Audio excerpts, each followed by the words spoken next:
Vous vous demandez peut-être quels sont les différents usages des drones. Ne vous inquiétez pas, je vais vous parler de l'un d'entre eux. Imaginez une tornade de plusieurs centaines de mètres de large, avec des vents à plus de 300 km/h.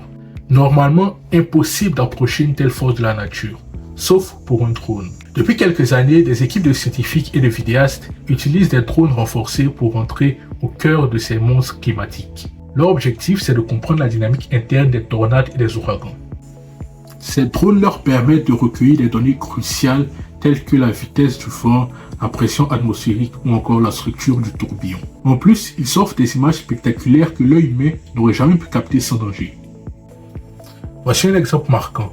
En 2021, une équipe américaine a envoyé un drone dans l'ouragan Sam en Atlantique. Résultat, des vidéos incroyables avec des vagues de plus de 15 mètres et des rafales dignes de murs d'acier. Ces images sont aujourd'hui utilisées pour améliorer les modèles climatiques et mieux anticiper les catastrophes. Mais évidemment, ces drones ne sont pas des drones de loisirs classiques. Ils sont beaucoup plus lourds, équipés de capteurs résistants et conçus spécialement pour résister à des conditions extrêmes. On a par exemple le Altus 600 de la NOAA ou encore les Salidrones, des drones marins de Salidronic, de beaux bébés comme vous pouvez le voir. En résumé, les drones sont devenus des chasseurs de tempêtes, là où aucun avion ou aucun être humain ne pourrait survivre. Voilà, c'était Pierre-Emmanuel.